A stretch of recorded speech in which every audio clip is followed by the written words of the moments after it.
Okay, maybe it's better. He doesn't die. He died in fire. I think it's some good writers. Some good writers to get the.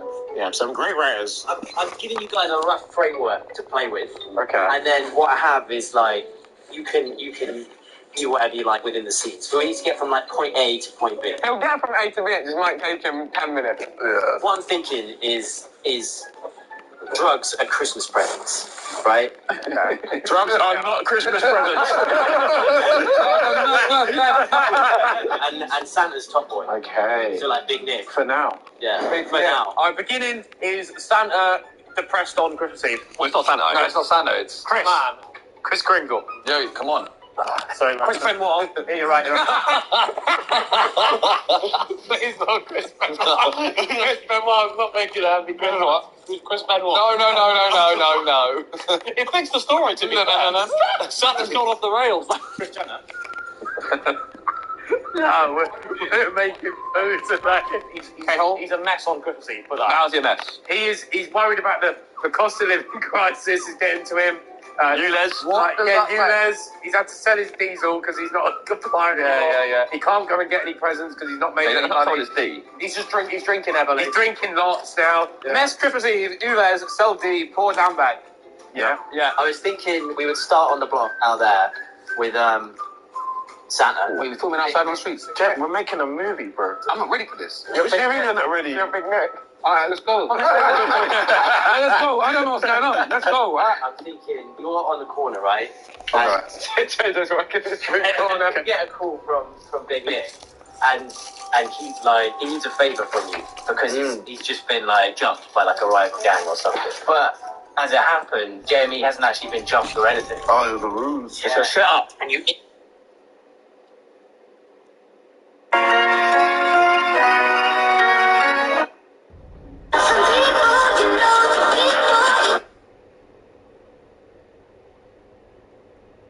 Ready? Do it again? Say A. Oh, you just be mad as fuck?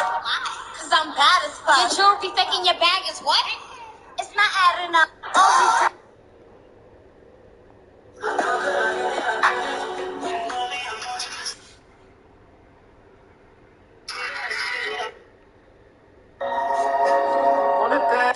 I can't be the in the bed, but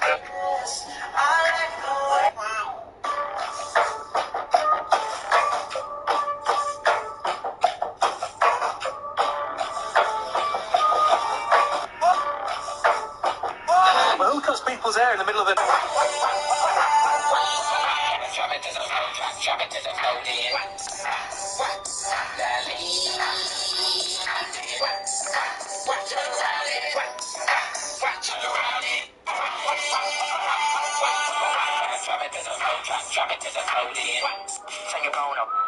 Turn your phone over. When it's all over, no settling down. My text go to your screen, you know.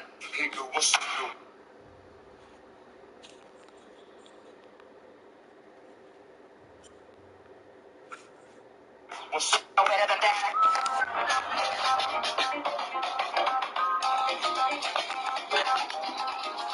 Yo, yeah. Jij werkt bij het snelst groeiende bedrijf van Nederland. Solliciteer binnen 1 minuut en begin deze week nog.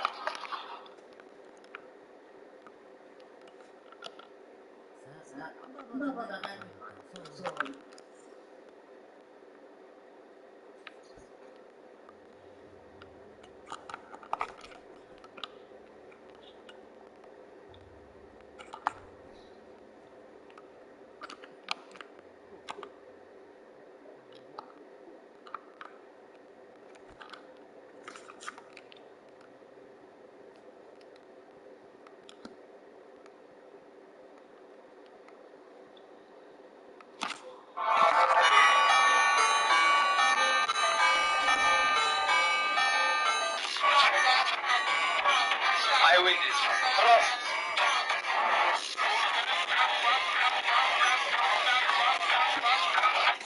Chopper, 200 shots. Bang.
Inadvertently come across Santa's naughty list. Oh, okay. And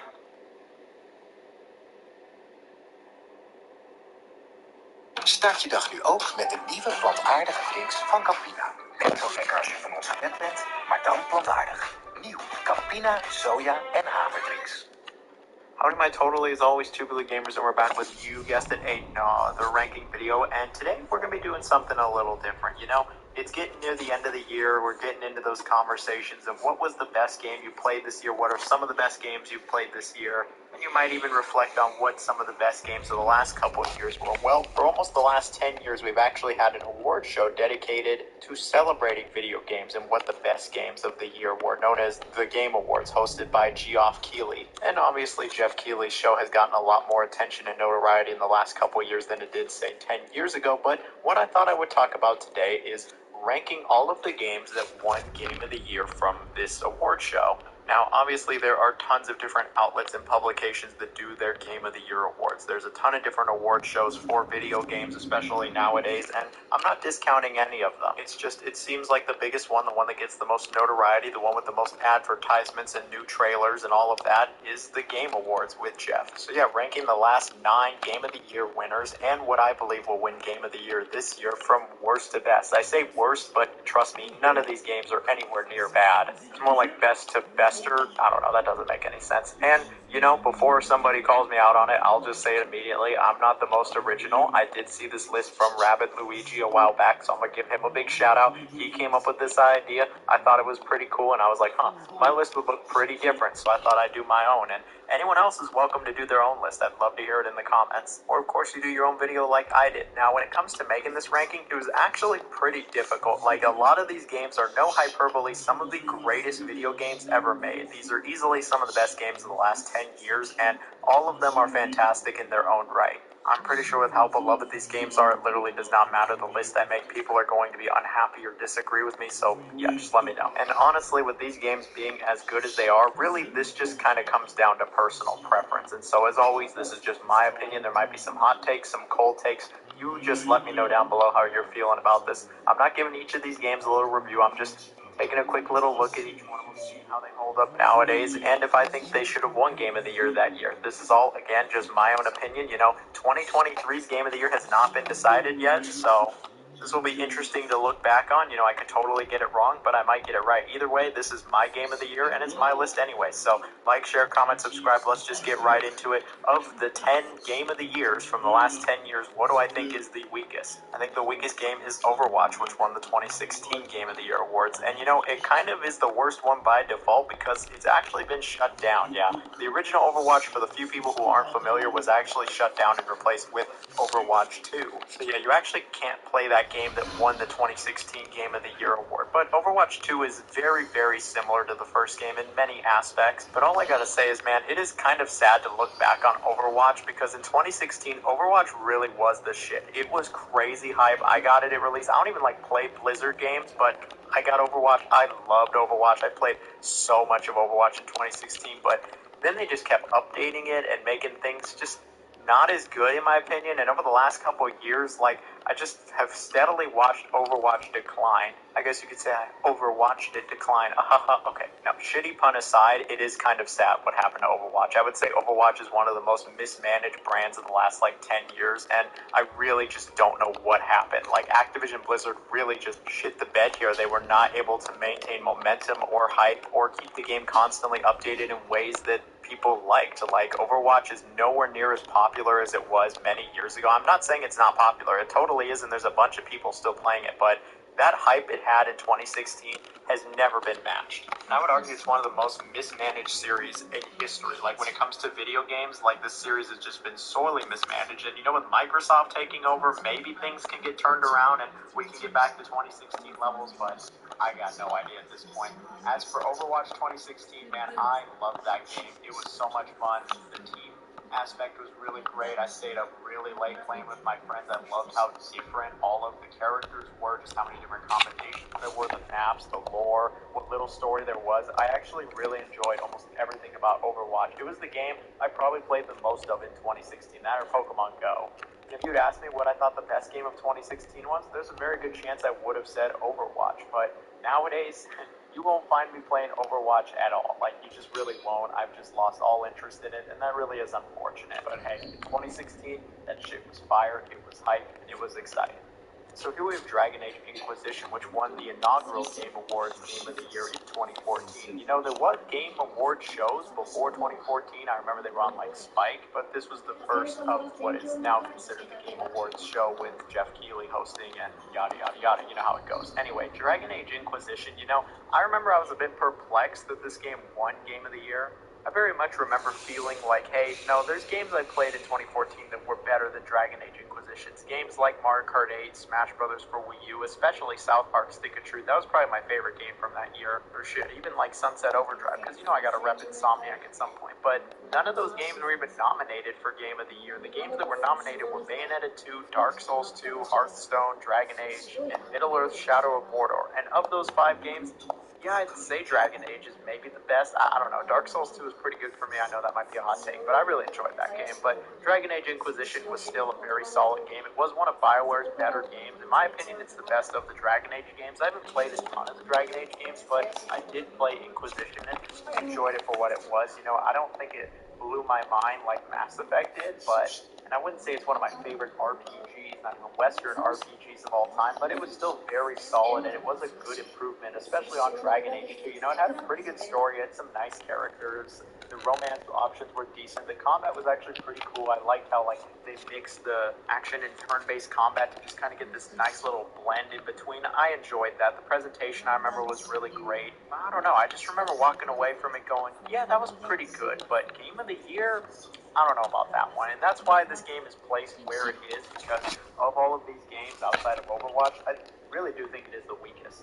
Obviously, if you haven't played it and you like RPGs, then I can very easily recommend it, but I would also recommend all of the other games coming up, and Map 21 now, all of Joseph's games, actually, but just to reiterate, it has just gotten better and better. You know, I've said the same thing basically like 4 times over 2020. I was really surprised this game won Game of the Year in 2020. Like, I like The Last of Us Part 2. I know plenty of people have made long-ass videos about why they love it or they hate it. I've always enjoyed the game, but it was not my favorite game from 2020. I think The Last of Us 2 has a lot of great elements, but there are a few things I don't like about it particularly. I don't love the story, and not because of the beginning. I don't love the ending. I don't love a few of the characters' motivations. I don't love how long the game is. The pacing, the flow is not amazing in my opinion, but you know, the gunplay, the stealth, the world building, the environments, and the moment-to-moment action I do think is pretty good. But when it comes to 2020, what games came out that year, that was one of the best years ever for gaming. I know a lot of bad shit happened, like a lot of bad shit happened in 2020, but in terms of the video games that came out that year,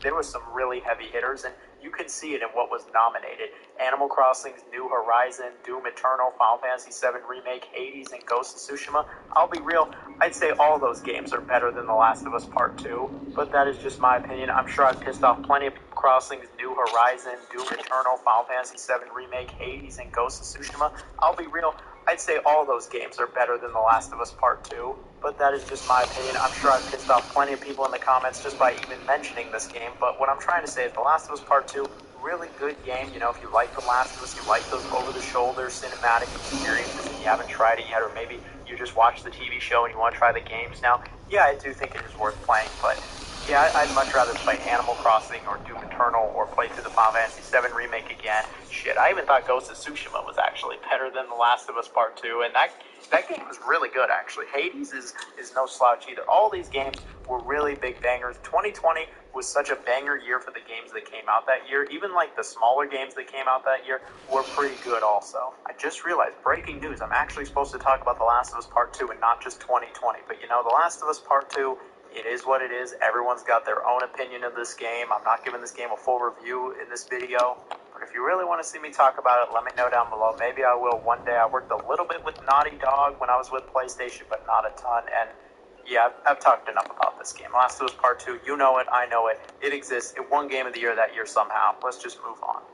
Alright, at this point, we're low-key just at goated territory. It doesn't really matter what I put. You're probably going to disagree with me on something, but here we have Sekiro, which won Game of the Year in 2019. I remember being pretty surprised that Sekiro won Game of the Year. I mean, I really do enjoy Sekiro. I just recently reviewed it and talked about it, but compared to some of the other games on here, I don't know if I'd say it's the best. It was up against Control, Death Stranding, Outer Worlds, RE2, and then Smash Bros. Ultimate. I mean, RE2 and Smash Bros. Ultimate are some of my favorite games of all time, but Sekiro won Game of the Year, and Sekiro is a fantastic game. I'm not denying that at all. In fact, my review, I was incredibly praising of it. I think it has some of the best boss fights that From Software's ever made. It has excellent level design. It's really punishing, but man, this really is one of the most satisfying games of all time. I absolutely do love it. Like, I've played a ton of this game. I've played through it more than once because the narrative to it, again, has something around, but it's in The Last of Us. But I feel like God of War, like,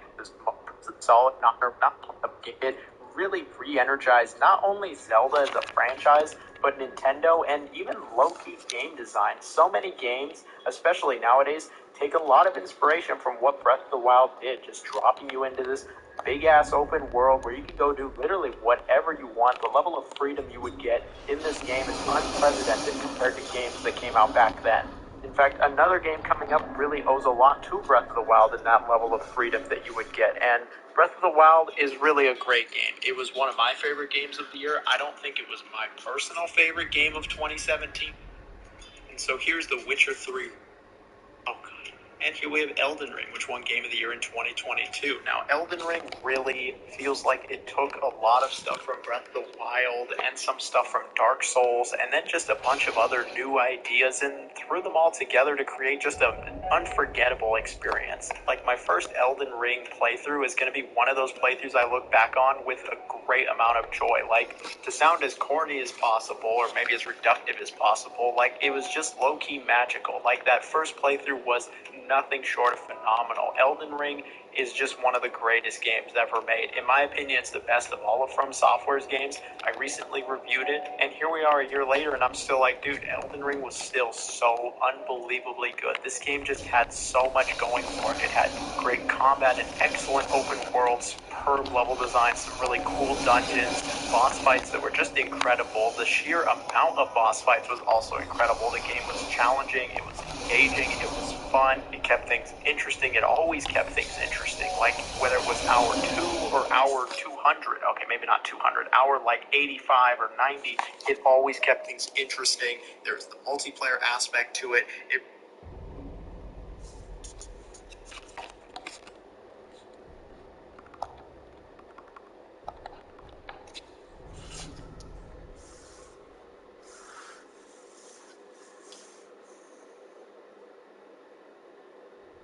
YouTube Premium is YouTube zonder advertenties en de YouTube Music app in één.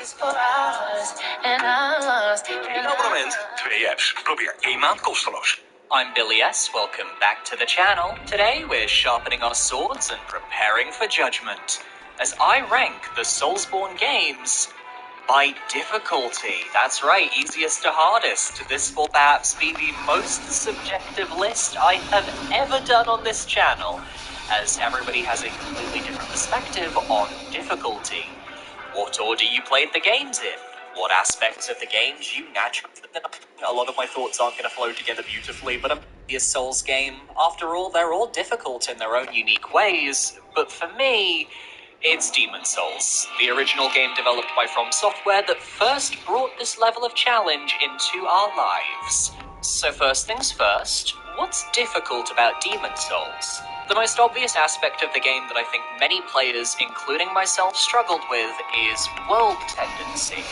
In Demon Souls, depending on various player actions, your world can shift to either pure white or pure black tendency. If you lean more towards white, enemies become easier, while if you lean more towards black, they're a lot harder. There's more to it than that, but for the purposes of difficulty, the enemy changes are the most important feature. For new players who didn't research Demon Souls, they wouldn't know.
Okay then.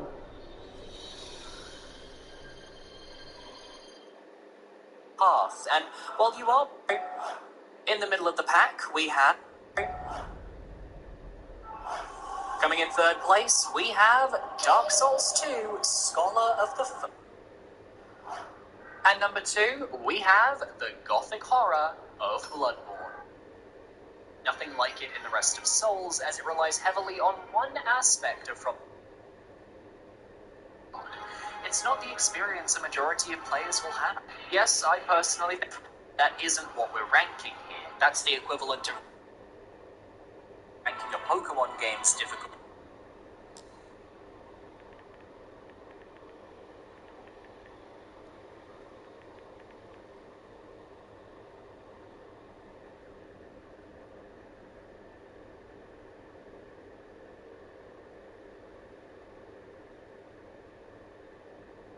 Stegeman, ambachtelijk duet.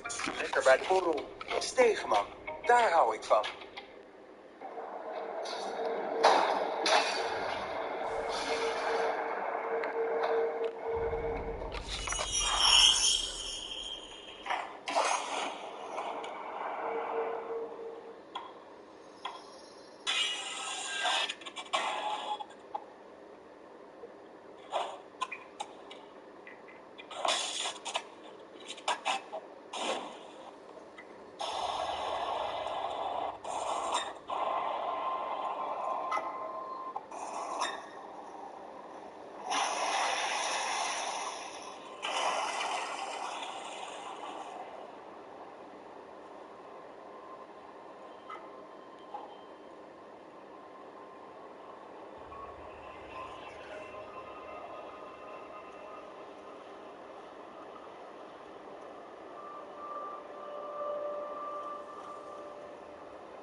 Oh fuck, bro.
That's pretty unlucky, no?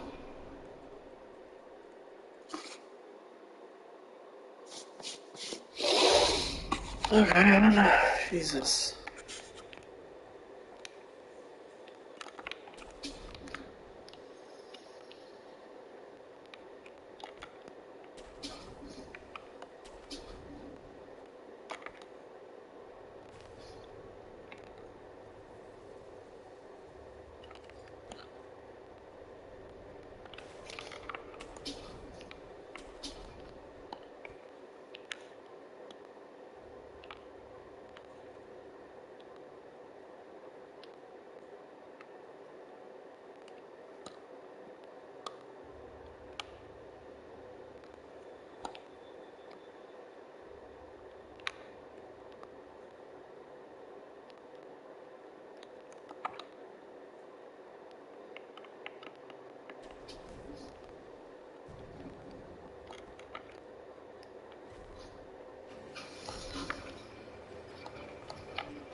Okay then.